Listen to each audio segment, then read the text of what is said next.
everybody, good afternoon. Welcome back to Linda Din channel. So, this afternoon guys, mag-update tayo sa modern house natin.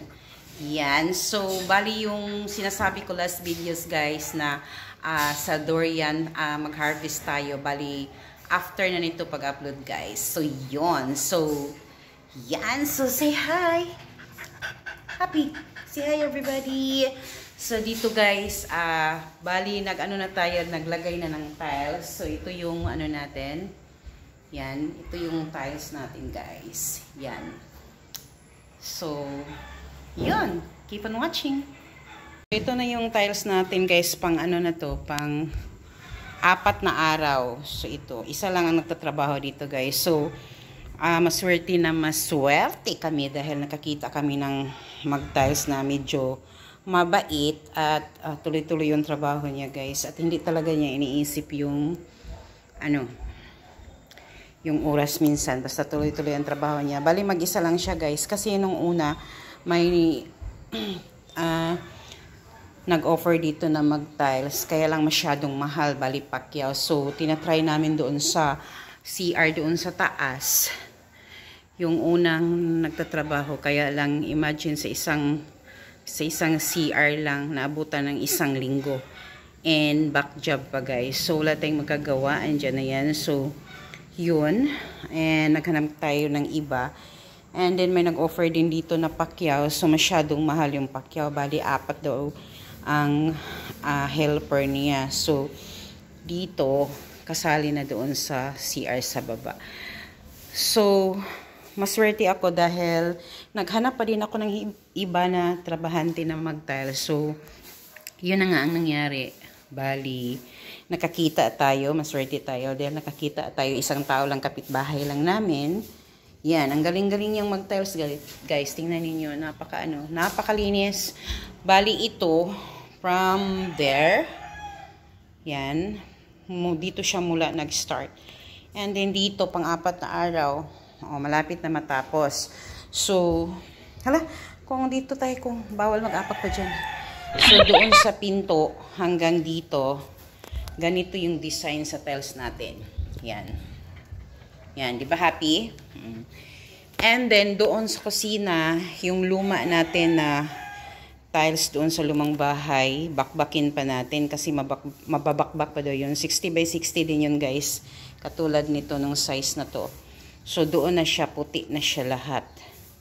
So, titingnan ko kung magkasya ba, kung ilan ang mabakbak doon sa luma na bahay. And then, doon sa hugasan natin, ay, wala man chinilas dito ko. Nagpaalas kami, guys. So, doon sa hugasan natin, maghanap pa kami ng ibang design na na tiles. Yan, hindi pa kami nakabili. So, tingnan namin kung anong bagay dyan. So, yun siya guys. So, yan. Maswerte. Thank you Lord. So, yan. At least nakakita kami ng mabait na trabahante. So, dito guys, aakyat tayo sa taas. So, nagpalagay na ako. Dito nilagyan muna. Pero hindi pa ito nakadikit guys. Pangsamantala lang to. Idikit pa yan. So, yan, ipakita ko sa inyo yung unang nagtrabaho dito ng tiles. Na back job naman dito. Kasi nga, yan. Iwan natin yung light.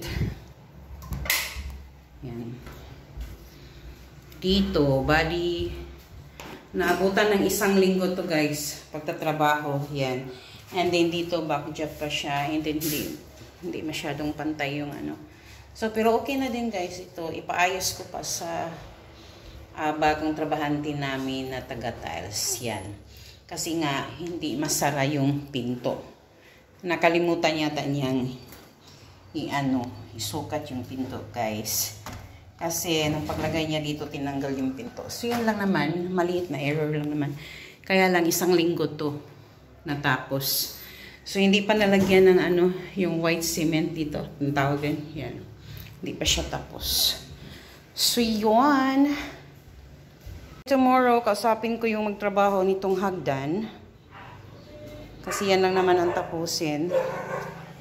And then, parang tingin ko dito guys, yung dito, parang dapat sana malaki-laki yung kahoy dito na ilagay, yung ganito. masyadong mahal. So, tingnan ko lang parang okay na din naman ito. So, yun siya.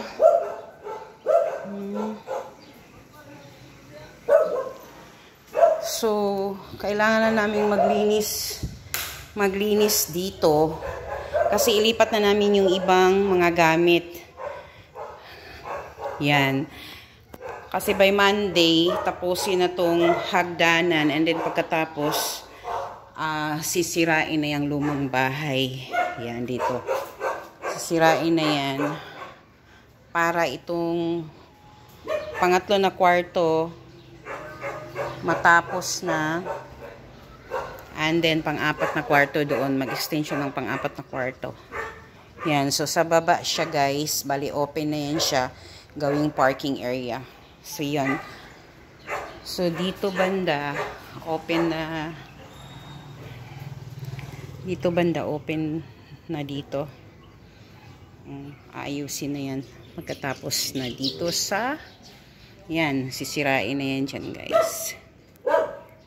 Happy! So, yun. So, yan na lang muna ang update natin, guys. So, yan na lang muna ang update natin for today, guys, about sa paglagay ng tiles. So, ito pala. Pinalagay ko na kanina ito, guys. Ito na lang gagamitin. Nilagay namin dito sa window para ano na siya. Kasi parang para maiba naman, hindi na siya cortina, guys. Yan, sa Shopee namin in order to, guys. Yan. Ching! Ay! Paano? Ganyan siya. Iko ano, taas. Itaas mo na.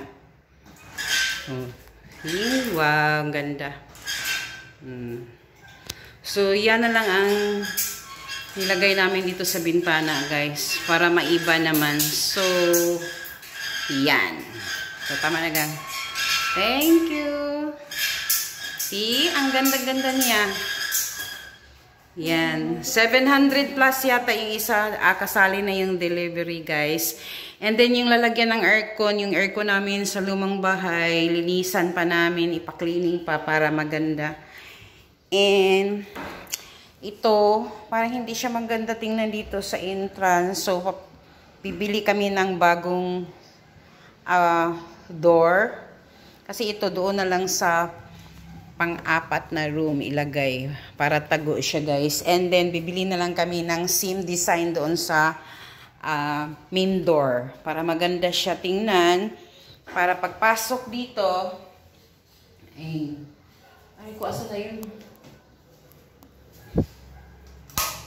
Para pagpasok dito, guys, ito tugas to, guys. Tugas na kahoy. So, bali, natural lang ang i-paint natin dyan para maganda siya. And then, dito din, sa baba. Pero hindi ito tugas, guys. Iba to. Nabili namin sa City Hardware. Ganito na siya. Parang nadumihan na alikabok yata. So, linisan pa yan siya, guys. And, bibili kami ng yung pinto na yan, galing yan sa lumang bahay. Doon yan gagamitin sa pang-apat na kwarto kasi tago siya. Kasi yung dalawang kwarto, bali glass ang gagamitin dyan. And doon sa terrace, may lalagyan din yan ng glass para pag uulan, hindi papasok yung water. So, yun siya. So, pakita ko yung yung main door na design sa natin. Sa naibili natin. So, ito, guys, tinanggal to. So, ganitong design. Tinanggal to kasi binawasan dito ng konti para hindi kasi masikip siya kaunti dito na part, konti lang naman kaya binawasan siya. So bukas ibalik na yan siya paglagay dito. Ito yung main door natin. So mas maganda pag wood yung main door natin para maganda siya tingnan. So ito nga guys, yung dito, yung lumang bahay, yan. Sira na yan siya, guys, eh. Yan, sisirain yan siya dyan.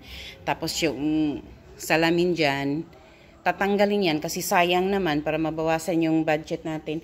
Ilagay doon sa kusina na door. Yan. And then dito sa bintana natin. Glass yan siya, guys. And dahan-dahan ang sisirain dito hanggang sa taas. So, bali, open na dito sa baba. Gawin na siyang parking area. And then, yung gate namin dito. Uy! Dito ko. Hala, basa pa pala. Yung gate namin dito, ilipat yan siya doon sa harap sa parking area. So, yan siya. Naapakan ko, guys. Bago pa yan nalagay. Bawal pa siya paapakan. So, yun siya, guys. So, ito na guys, yung trabahante, naglingkod na siya sa, pwede na siya maglingkod yan sa kuan guys, sa hik. Kasi malinis na siya guys. Tapos, ito yung yung pintuan tinanggal muna kasi bawasan doon sa baba. Kaya musangit man siya sa tiles. So, yan. So, work time, work time. Bali, ang natirang trabahante guys, tatlo na lang. Kasi tapos naman yung ibang part. And maghanap na rin ako ng iba pang isang trabahante, mason and welder para sa extension na dito banda sa parking area. So, yun. So, dito na yun, dito sa harap. Ito yung design niya, guys. So, yan. Ito. So, bali dito, konti lang naman yung space dito. So, lagyan ko na lang ng bermuda, guys. And then, ayoko na siyang ipasiminto. Gusto ko lupa lang. Yan. So, yan na siya.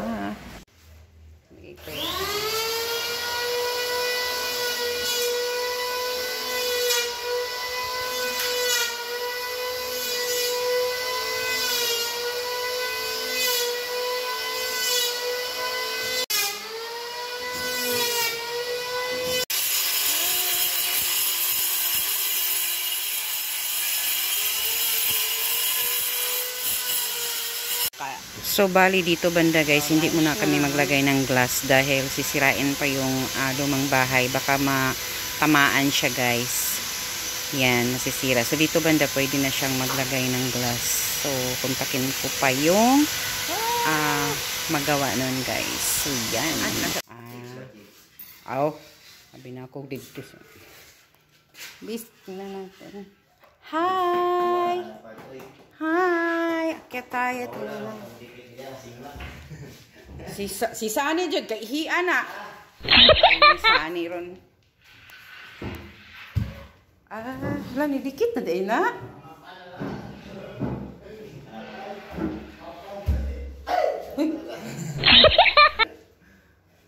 Ay, hala no, maghimo pa man detag septic tank. Uwa na lang. Kana ang basi. Hala, cute. Gwapo lagi ni siya ay. Ito siya kaig dating. Ganahan ko na sinsin maminaw. Dako kaig ngisi sinsin oh. Iyod ba ang kan? Tira. Ay, sobra. Sapsapan. Gapo to kagay. Oh. Paano ko kay? Gagawin ko na to.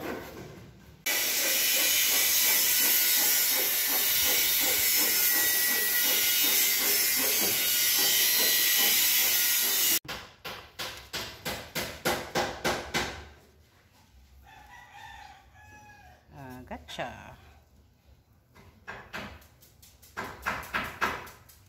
Wapo siya tanaw.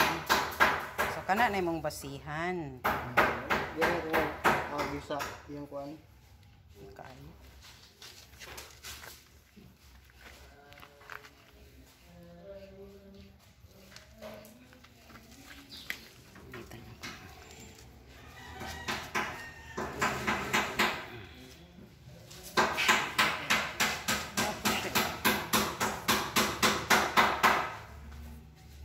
So, ito yung pangalan na ni?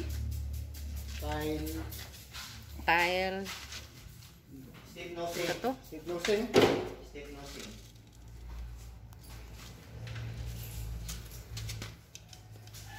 Anaan lang di ay na.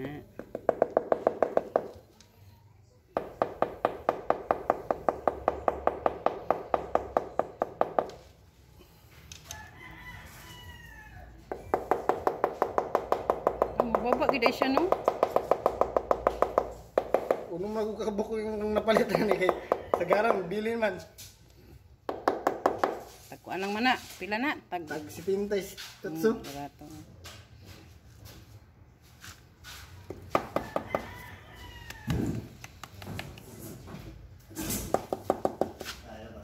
Amo dikit gid ay po ni siya kung kuan lang simento. Oo, simento ra. Dili na butangan og katong pang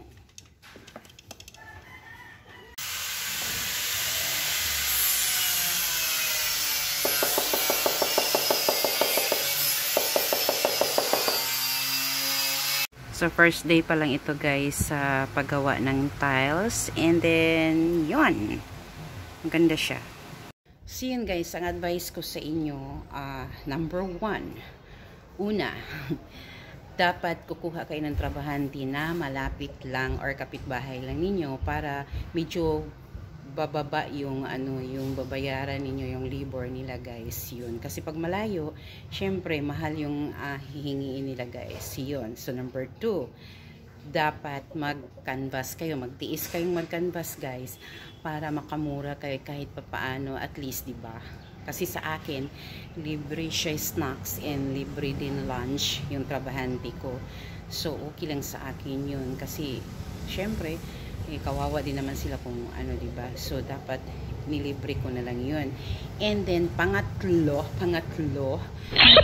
dapat ano pa ba, magtiyaga kayong mag-guide, kasi lesson to learn na yan guys. Kasi minsan napapagod ako, hindi na ako nag-check or hindi na ako nag-guide sa trabahante. So minsan talaga hindi mo maiwasan, magka-error talaga pag hindi ka nag-guide sa kung ano yung ginagawa nila. So dapat every morning before mag-start ang trabaho, alamin na ninyo kung ano yung dapat nilang gawin. O ganito, ganito, kung anong gawin yan, dapat i-check na yan. Kasi pag hindi guys, hindi talaga maiwasan magkaroon ng error yung trabaho nila. Yun. So dapat mahaba yung pasensya mo din sa mga trabahante, kasi hindi naman lahat ng mga trabahante iba-iba tayo ng di ba, mga pang-uugali. Minsan talaga mag-adjust ka talaga or dapat mo silang intindihin. Pero pag katulad ko sa experience ko, syempre nagbibigay naman ako ng chance or nagpasensya ako, mahaba ang pasensya ko. Pero once nga hindi na ako makapasensya guys, wala na talaga. So kailangan talagang magtanggal ng trabahante pag ganun. Dapat talaga din sa nagtatrabaho, dapat talaga syempre wag dapat sundin nila yung amo nila, ganun. Sa experience ko naman, di ba, minsan talaga may trabahante din ng ganun. So wala, para patas lang naman. So yun siya guys. So syempre for me, nagpapasalamat ako sa mga trabahante dahil hindi naman mabubuo tong bahay na to kung wala sila. And of course, kahit papaano nakatulong din kami sa kanila sa pang-araw-araw nilang mga pangangailangan. And then dapat talaga priority talaga, number 1, pang ilan na ba to? Number 1 talaga is syempre yung pag tuwing nagsisii sila, nandyan kaagad. Tuwing gusto nilang may ipakiusap sila, nagbigay na naman ako ng din naman ako sa kanila. Yan, maintindihan ko din naman sila. So ganun ako sa mga trabahante ko. Pero pag sumusobra na, hindi na maganda. Na lang munang update natin for today sa modern house natin. So sa mga hindi pa nakakaalam, bali modern house ang nilagay ko na caption. Hindi na siya 400k budget guys, dahil uulitin ko, sa pusti pa lang and pa dito, pa second floor, sa roofing, umaabot na ng 400k budget. 400k guys. So napakamahal ng mga materials ngayon, and labor pa guys. Yan, sa mga trabahante, syempre ang mahal ng bilihin, kaya medyo tumataas din yung mga babayaran natin sa mga trabahante. So yun siya guys. Kaya Yan. So, yon. And sa mga followers ko, thank you for watching. And don't forget to view my 400k budget and modern house and also Asia travel. Yan. Sa playlist natin, guys. Para makareach tayo ng 4,000 watch hours. Say, hindi pa nag-moving yung 4,000 watch hours ko, guys. So, di ba? Okay lang yan, guys. So, yan. Thank you for watching and don't forget to click like, share, and subscribe my channel. And don't forget to leave any comments so that I can visit your channel also. Have a good day. Bye. We'll see you next time. Ay, anyway pala, guys, yung sa pag-harvest or kung paano mag-harvest ng durian tree or durian fruits, bukas na, guys, titingnan ko kung maka-edit ako, guys. See yun. So, kasunod na yan, guys. So, please abangan. Bye. Yo.